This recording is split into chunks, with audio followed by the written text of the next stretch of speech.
He wrote one lie on his resume: English, fluent. That lie landed him his dream job in New York, but in reality, he could barely order coffee. This is the story of his 60-day plan to turn that lie into his truth. To follow his journey and learn how he did it, subscribe and turn on all notifications so you don't miss what happens next. Part 1. My name is Lucas, and this is where it all started. My name is Lucas Rivera. I am 26 years old, and I come from a small, quiet town near Seville in Spain. You know, when people think about Spain, they often imagine bright cities and loud laughter. They think of flamenco music and people who are very confident. But my life was not like that. I grew up in a quiet house. My dreams were small, but my responsibilities were big. My father was a taxi driver. My mother worked in a local bakery. They were kind, hard-working, and very proud people. But they did not speak any English, not even one word. In our home, everything was in Spanish. The food we ate, the songs we sang, the prayers we said, and the problems we shared. As a child, I never really thought English was important. I used to say to my friends, I will never leave Spain, so why should I care about English? But deep inside of me, there was a dream. It was a dream I was too afraid to say out loud. I wanted to live in New York City, the city of lights, the city where smart people live, where confident people speak beautiful English and chase impossible dreams. That city was on my computer's wallpaper. It was on the cover of my notebooks. It was always in my mind, but it was never in my plan. And why not? Because I did not believe that I belonged there. In school, English was my weakest subject. I could never seem to understand the grammar. I did not know the difference between do and does, or speak and talk. I would memorize answers just before the exams, but I never truly understood anything. I remember one time when I was in the 9th grade. My English teacher asked me to read a small paragraph in front of the whole class. I can still feel it now. My hands were shaking. My lips felt dry. I read the words like a robot with no feeling, and everyone laughed. The teacher said, "This is why practice is important." But the only thing I heard was, "You are not good enough." After that day, I never raised my hand in English class again. Years passed. I finished college where I studied graphic design. I was good at it. I was not the best, but I was good enough to dream of a life that was bigger than my small town. One night I was looking at job websites on my computer, and then I saw it. A position at a creative agency in Manhattan, New York. I clicked on it. My heart beat a little faster. The job description said, "Must be fluent in English. Must be confident in meetings. International applicants welcome." I stared at those words for a long time. I was not fluent. I was not confident. But I was desperate. That night, I did something I never thought I would do.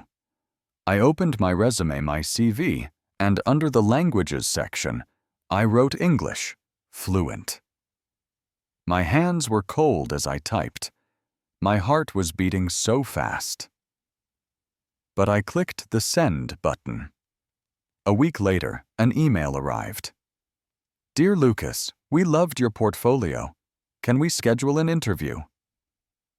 My stomach dropped. It felt like I was falling. I did not tell anyone. Not my parents, not my friends. I think I did not even want to admit it to myself. I simply replied, "Yes, I am available tomorrow." That night I searched on the internet, how to speak English fluently in one day. It was a stupid thing to do, I know, but I did not know what else to do. I practiced fake answers to questions I thought they might ask. I wrote them down and memorized them just like I did in school. I was not ready at all. But I showed up for the Zoom interview. They asked me, "Tell us about yourself." I smiled. On the outside, my face was calm, but inside, I felt like I was falling apart. I said, "My name is Lucas. I am a graphic designer from Spain. I love design. I want to work in New York." I know I made mistakes. My grammar was broken, but I said it with all the courage I had. They nodded. They smiled. The next day, I received the offer letter. I was hired. I could not believe it. My hands were shaking as I read the email. I showed it to my parents. They did not understand all the English words, but they saw my name, and they were so proud. 2 weeks later, I was on a plane to New York. I had never been outside of Spain before. I had never spoken a full sentence in English to a native speaker before. But now I had to live in a new country, work in an international office, and speak English every single day. That lie on my resume, it had become my biggest truth, because now I had to survive it. Part 2. The first day, the boy who lied walked into reality. The plane landed at JFK International Airport at around 5:45 in the evening. My hands were cold, and my back was stiff from the long flight. But my eyes were wide open. For the very first time in my life, I was in New York City. The land I had only ever seen in movies was now under my feet. The air smelled different. It was cold, but not in a bad way. It smelled of smoke, and fast food, and something exciting. It smelled like a secret that was just waiting for you to discover it. I walked out of the airport, and my heart started to race. The taxis were all yellow, just like in the films. The roads were loud with the sounds of horns and sirens. People were walking fast, talking fast, and eating fast. And yes, they were all speaking English much faster than my brain could understand. Everywhere I looked, I saw different kinds of people. White, black, Asian, Arab, Latino, Indian. This was not just one country. It felt like the whole world was standing together on one street. And me. I was just a small-town boy from Seville. I was wearing a blue jacket that I had borrowed from my cousin, holding 2 heavy bags and one very big lie. I am fluent in English. I had booked a small room on Airbnb for a week. It was in a neighborhood called Queens. I chose the cheapest one I could find, only $38 a night. The room was tiny. There was just a bed, a window, a small table, and a dusty lamp. But in that moment, I felt rich. I felt like a movie star staying in a cheap hotel, because this journey was not about luxury. It was about freedom. I spent my first evening just walking. I did not go to Times Square or the Statue of Liberty. I just walked around the blocks near my room. I watched people. I listened to their conversations.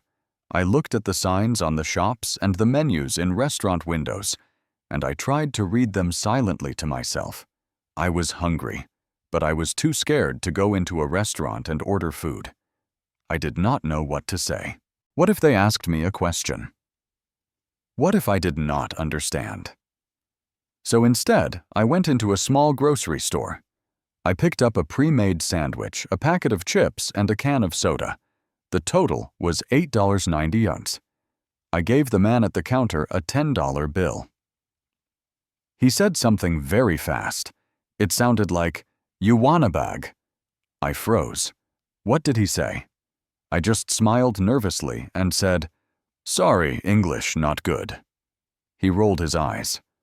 "Bag," he said a little louder. "You want a bag?" This time I understood. I nodded my head. He threw my things into a plastic bag and said nothing else. I walked out of the store feeling so embarrassed.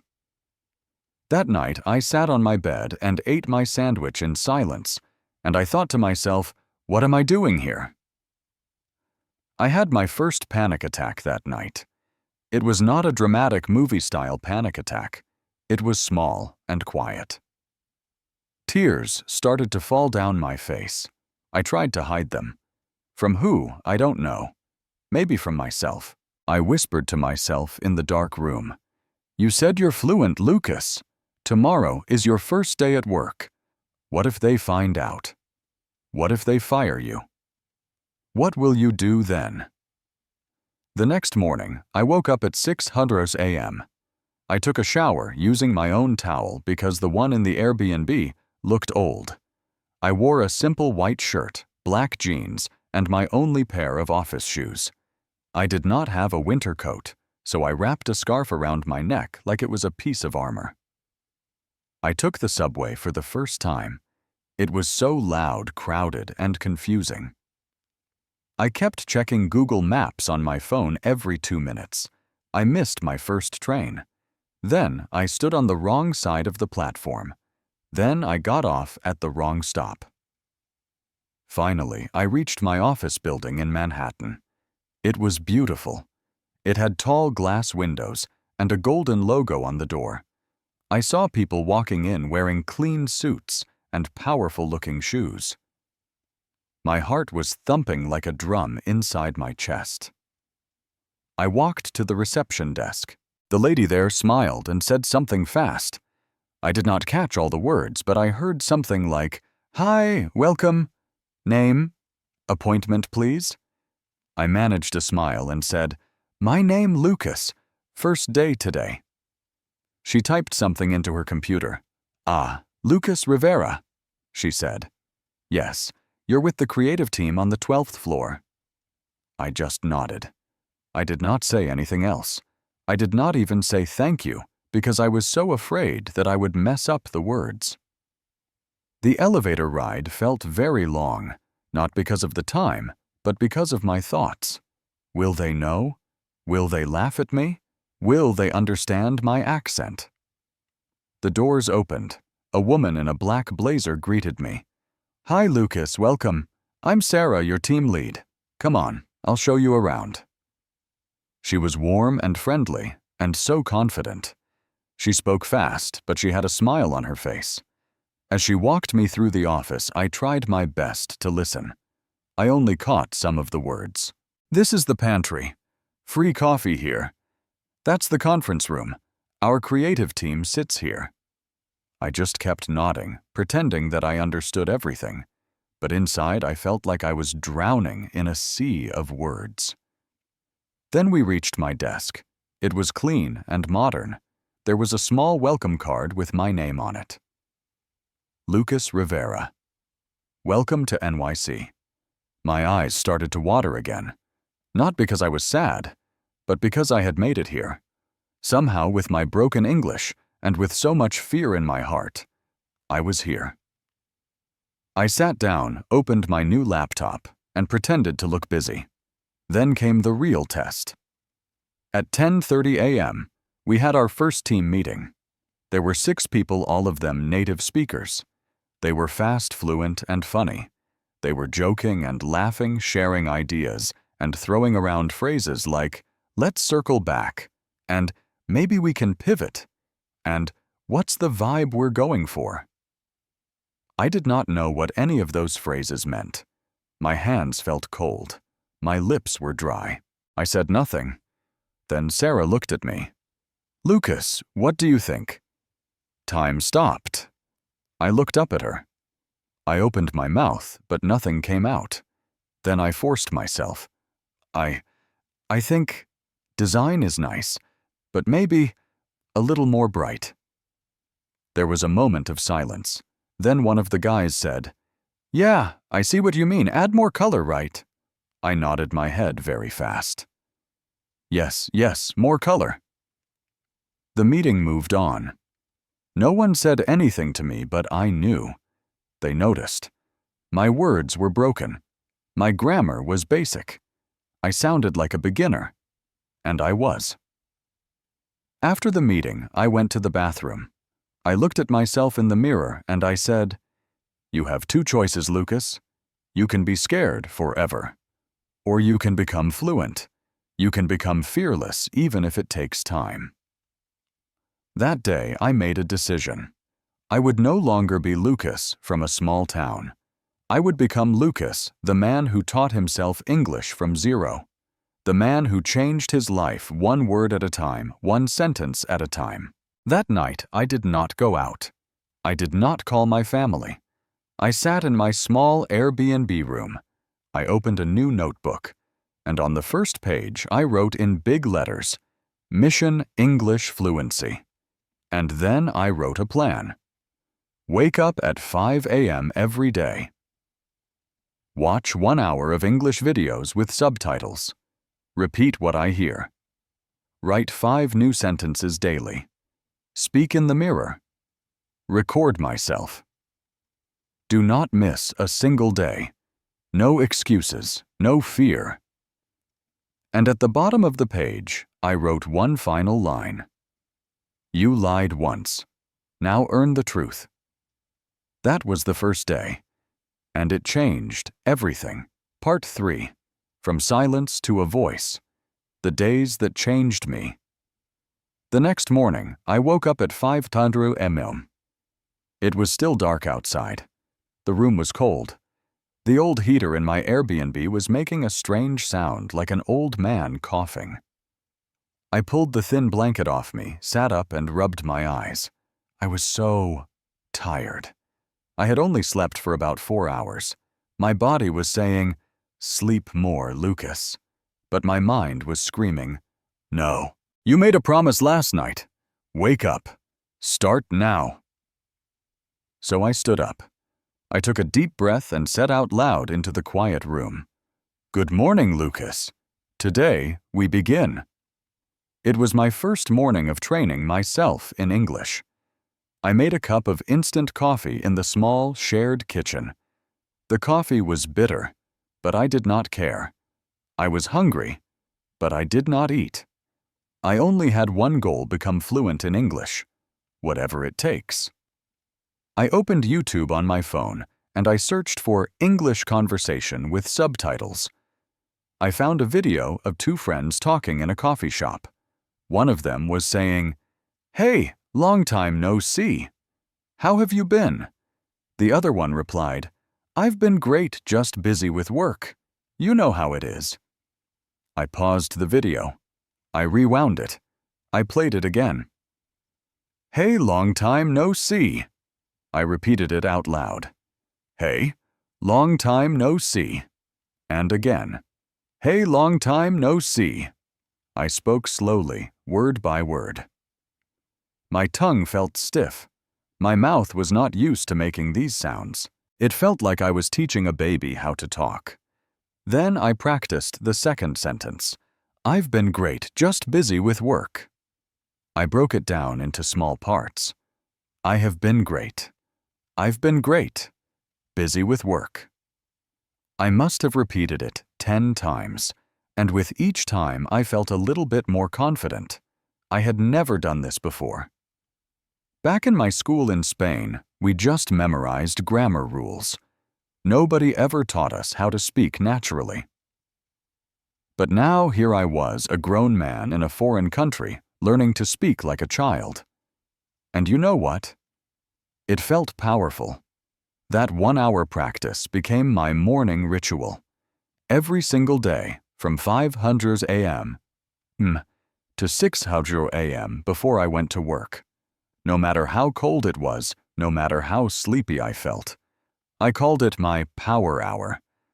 After a week, I added a new practice, mirror practice. I would stand in front of the bathroom mirror and talk to myself in English. Sometimes I would introduce myself. "Hi, I'm Lucas. I work as a designer here in New York. I love creativity and good coffee." Other times, I would act like I was ordering food. "Hi, can I get 1 cheeseburger, 1 fries, and a Coke, please?" At first, I laughed at myself. I felt so stupid. But I kept going because I remembered something I had heard once: embarrassment is the price of growth. And I was ready to pay that price. Every day after work, I would come home feeling so tired. But I did not stop. I made a schedule for my evenings. From 6:00 p.m. to 7:00 p.m., I watched English TV shows with the subtitles on. From 7:00 p.m. to 7:30 p.m., I wrote 5 new sentences in my notebook.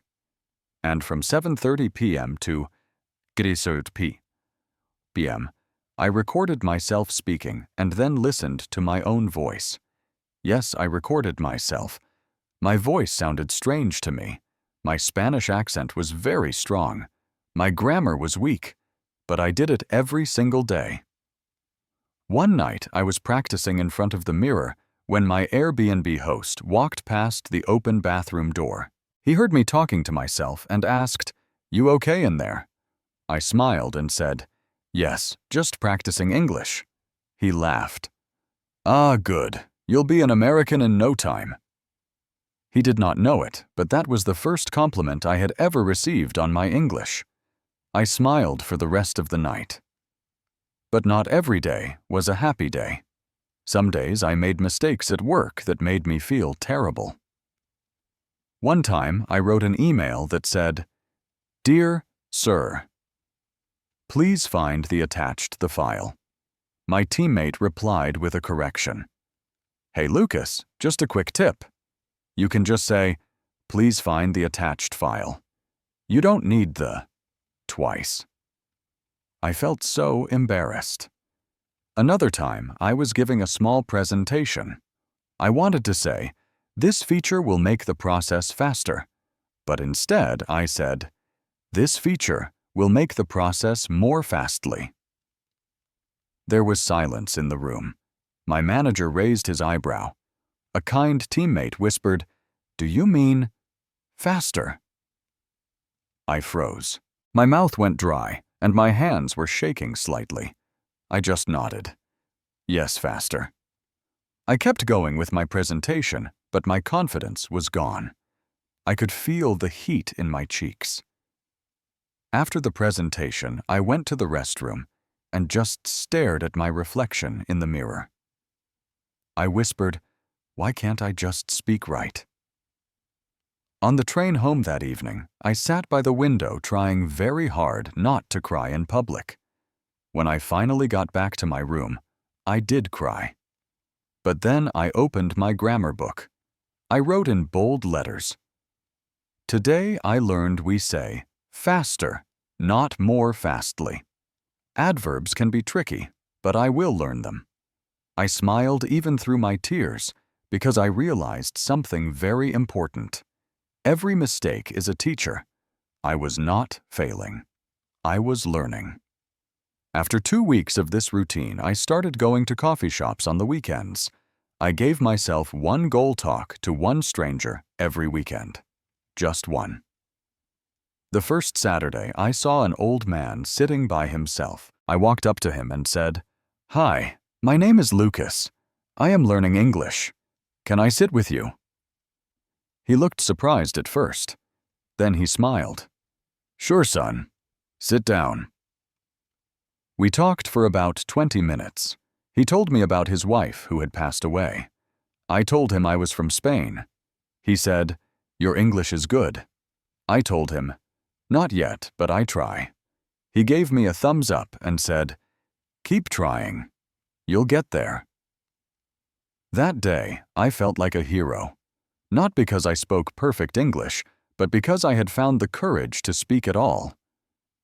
By the end of my first month in New York, I had filled 2 notebooks with new words and sentences. I had practiced for more than 45 hours. I had spent almost $200 on coffee and snacks while talking to strangers. I had made 4 new friends, and I was starting to understand about 60% of the conversations at work. My confidence was slowly growing. My fear was slowly shrinking. But the biggest moment came in my second month. Our team had to present a new design idea to a very important client. Sarah, my team lead, came to my desk. She said, "Lucas, we want you to lead the design part of the presentation." I panicked. "Me?" I asked, my voice small. "Yes," she said with a kind smile. "You've worked so hard, and we think it's time." I did not sleep at all the night before the presentation. I practiced my lines 50 times. Good afternoon. My name is Lucas. Today I will walk you through our design vision. We wanted to create something modern, clean, and emotional. The next day, I stood in front of the client. My hands were shaking. My voice was a little low at the beginning, but I kept going. And you know what I did it? Did I make mistakes? Yes. I forgot one sentence. Yes. But I did not stop. I finished my part. And when I looked up, the clients were clapping. My manager smiled at me. The main client said, "Great presentation, Lucas. Loved the color story." I walked out of that meeting with my chest out, my shoulders held high, and tears in my eyes. Because in that moment, I was not Lucas the liar anymore. I was Lucas, the English speaker. I was a warrior. I was the man who did not give up. I called my mother that night. I told her everything. I cried, and she cried. She said, "Mi hijo, I am so proud of you. Always." I looked out my window that night. The lights of New York City were glowing like stars that had fallen to the ground. And I whispered to myself, "This is just the beginning." My journey was far from over. I had a plan, a survival plan. I knew I had to keep going. Every morning from 6:00 a.m. to 8:00 a.m., I would do a 10-minute meditation to calm my fear. Then I would speak 10 sentences to myself while looking in the mirror. I would listen to one short English story, repeating each line out loud. And I would write 5 new words in my notebook with example sentences. During my lunch break at the office from 1:00 p.m. to 1:30, I would watch a 10-minute business conversation on YouTube. And I made a rule to speak at least one English sentence to a coworker. In the evenings from 7:00 p.m. to 9:00 p.m., I would read one page from a book, The Alchemist in English, underlining all the new words. I practiced writing emails and short journal entries. I recorded myself for 5 minutes talking about my day. And right before sleeping, I would review my vocabulary flashcards and watch 10 minutes of a movie in English with subtitles. This routine became my life. Day by day, I noticed small changes. On day 34, I ordered food confidently at a Subway restaurant without getting nervous. On day 36, I made a small joke in English during lunch and my coworkers actually laughed. On day 38, a lady in my apartment building asked me, "Where are you from?" I replied, "I'm from Spain. I just moved here a month ago." She smiled and said, "Oh, your English is nice." It was not perfect, but it was nice. That one word felt like a medal. I even started writing down every expense in a small notebook, but in English. This helped me to think in English more naturally. One page looked like this. Rent $1,200. Groceries, $148.35. Transport bus plus Subway, $52. Coffee, and $18.75. Every small action became a part of my learning. Then came the next big test. It was day 41. A team member was sick, and my manager, David, asked me to handle a 10-minute internal presentation. I froze. I wanted to say no, but something inside me whispered, "You are ready." That night, I prepared my lines like I was preparing for the most important speech in the world. I practiced for 3 hours in front of the mirror. Good morning, everyone. Today, I will share the progress of the Blue Tech project. First, let's look at the timeline. I said it again and again. When my time came, I stood up. My hands were still shaking, but I took a deep breath and I started. I did not read from my notes. I spoke from my heart. I forgot a few lines, but I just replaced them with simpler English words. I smiled when I made a small mistake. I even added a little joke, and it worked. When I finished, I saw David, my manager, nodding his head slowly. For the first time, I felt like I truly belonged. Later that evening, I sat in a cafe. I opened my notebook and I wrote, "Today I became the man I lied about being 41 days ago." Then I wrote a question to myself, what else can I do in 19 more days? And with that thought, my journey reached a whole new level. Part 4. The language that gave me a new life. 19 days. That is all I had left of my initial 60-day challenge. But something had changed inside of me. I was no longer afraid. Every day I was speaking more, listening more, and understanding more. English was not a subject for me anymore. It had become a part of my blood. I started to enjoy the language. I would read everything: street signs, the instructions on shampoo bottles, bank forms, everything. Even my mistakes did not hurt me anymore. I learned to smile at them. I remember one day I was in a cafe with my laptop. An older American man sitting at the table next to me looked over and said, "You're not from around here, are you?" I smiled and replied, "No, I'm from Spain." He said, "But your English sounds really good. Where did you learn?" And in that moment, I smiled and said softly, "From fear and from fire." We both laughed. We spoke for almost 30 minutes.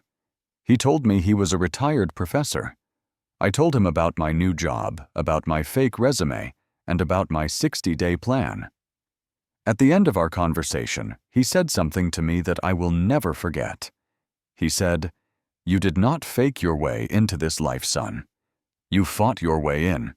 You earned it." Then came day 60, the final day of my challenge. David, my manager, called me into his office. He looked very serious. He opened his laptop, turned it around, and showed me a graph. It was the sales report for the project I was helping with. It showed a 17% increase in performance since I had started. My ideas, my emails, my support for the clients, they had worked. He then looked me right in the eyes and said, "Lucas, when you first joined, I had my doubts. You were not confident. Your English was shaky. But now, you have changed. You are stronger. You are clearer. You are an asset to this team." He smiled. "We're increasing your salary from $3,500 a month to $5,200 a month." I could not breathe. I just looked at him, my eyes wide, my heart beating so fast. I don't know what to say," I whispered. He stood up, shook my hand, and said, "Just keep going, Lucas. You have earned this." I stepped out of that room, feeling like I was flying. That evening, I walked back to my small apartment. It was the same place where I had once sat crying, so afraid that I would be fired. But this time, I was not crying. I was laughing. I opened my balcony window. The cool wind touched my face, and the city lights below looked like millions of dreams blinking up at me. I picked up my notebook, the one with my survival plan. I wrote in big capital letters, "English did not just change my career, it changed my life," because it truly had. Let me tell you everything else that changed. I started helping my coworkers with their emails. They respected me. They listened to my ideas. My parents, who once worried about me so much, now smiled with pride during our video calls. My mother once said, "Mi hijo, your English sounds so professional." I started dating a wonderful girl named Emily. We met in a bookstore. She told me she loved my accent. I smiled and said, "I worked very hard for it." We went on long walks in the park. She spoke fast English, and I just listened with love. And when I told her my whole 60-day story, she said, "That is the most romantic story I have ever heard. A love story between you and English." We laughed. But more than the money, more than the promotion, and even more than the love, it was the confidence that truly changed my life. I started applying to speak at conferences. I spoke up on calls. I started writing articles on LinkedIn. People started following me. They asked me, "How did you learn English so fast?" And I always gave the same reply: I did not learn it fast. I learned it deeply. With emotion, with failure, with tears, with daily practice, and with all of my heart. And do you know what I realized? I realized that English is not just a language. It is a bridge. It connects the poor to the rich. It connects small towns to big cities. It connects our dreams to our reality. Because the world listens in English. And when you do not know English, the world can feel very silent. You feel invisible. You feel ignored. You feel stuck. But the moment you start to speak, even with broken grammar, even with fear in your voice, the world turns and looks at you. Because now you are part of the conversation. Now you belong. People often ask me, "Why should I learn English? What's the use?" And I always say the same thing. Do you want a better job? Learn English. Do you want to study abroad? Learn English. Do you want to speak to people from other countries? Learn English. Do you want to grow your business? Learn English. Do you want to be confident in interviews, in meetings, on dates when you travel? Learn English. Do you want freedom in your life? Learn English. Because English is not just a language, it is a tool. It is a weapon. It is a superpower. It makes your brain sharper, your world bigger, and your voice stronger. Now it has been 2 years. I have moved to a bigger apartment. My salary is now $8,000 per month. I lead a team of 12 people. I help other immigrants who come to the city just like me. And I teach them the same thing I learned. Start with one sentence, one word, one smile, one mistake, every single day. You do not have to be perfect. You just have to be a little better than you were yesterday. My 60-day English journey became a daily learning plan. It's a plan for anyone who wants to speak English confidently just like I did. I know how it feels. I know that feeling when you are sitting in a group and people start talking in English and suddenly you go quiet.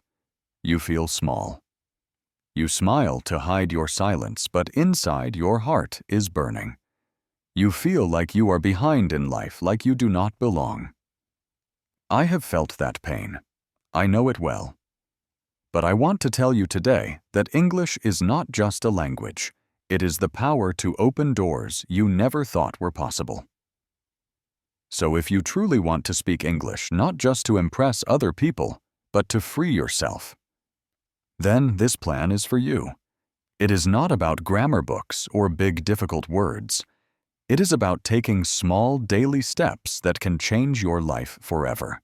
When you wake up into the morning, before you touch your phone, take one deep breath. Remind yourself, I am learning English because I deserve a better life. This is your first victory of the day. Then go to the mirror. Look into your own eyes and say 5 simple lines in English about your day. Things like, I am going to the kitchen now. Today, I will drink tea. I have to do laundry. These small sentences are the roots of fluency. Please do not think they are silly. This is how children learn. And today, you are giving yourself permission to be a student again. After that, take a notebook and write down 5 new English words every single morning. But do not just write the meaning. Write a full sentence with each word. Make it personal to you. If your word is hope, do not just write the definition. Write, I hope I will speak English fluently soon. Feel your words. Let them stay with you all day. You are not memorizing vocabulary. You are building your new voice. The afternoon is a time to connect with the world. After you have had your lunch, or taken a rest, play a short video in English. It can be a vlog, a story, a real-life conversation, anything that feels real to you. Watch it one time with the subtitles on, then watch it again without them. Focus not on understanding every single word, but on feeling the rhythm, the music of how the speaker talks. After you watch it, close your eyes and try to say in your own words what you understood. They were at the beach. She was talking about her childhood. It made me feel happy. Even if you speak in broken sentences, speak them. This is your training ground. Then take just 10 minutes to talk to yourself about anything. Your mother, your favorite food, your fears, your dreams. You are not waiting for someone to practice with. You are becoming your own teacher and your own best friend. That is a powerful thing. Night is the most emotional part of the day, and that is when learning can become truly beautiful. Sit down with a cup of tea, or just sit in a quiet corner of your room. Open your notebook and write 5 to 10 lines about your day in English. Do not worry about mistakes. Just write. Today I was sad. I wanted to give up, but then I remembered my dream. Or, I made tea and watched a video. I repeated one sentence 5 times. I felt proud. These lines are not just practice, they are proof that you are growing. After writing, read your sentences out loud slowly and clearly. Then review your 5 new words from the morning and try to use them in your diary entry. Lastly, before you go to sleep, whisper 3 things to yourself in English. I am improving. I am proud of myself. Tomorrow, I will try again. Trust me, these quiet personal sentences will stay in your soul. You see, you are not just learning English. You are healing yourself. You are not lazy. You are not late. You are just starting now. English will not just help you speak better. It will help you dream bigger. It will open new jobs, new friendships, and new versions of yourself. People will respect your effort. But most importantly, you will start to respect yourself. And one day, you will look back and say, I did it. Just like Lucas did. Just like so many others have done. And just like you will. If you are listening to this and you are scared of English, I want to tell you something from my heart. Do not give up. Lucas was once you lost, ashamed and afraid to speak. But he kept going. Let's grow together. Let's build your English. Let's build your future. Because you are not just learning a language, you are building your life. And I am so proud of you for starting. See you in the next lesson.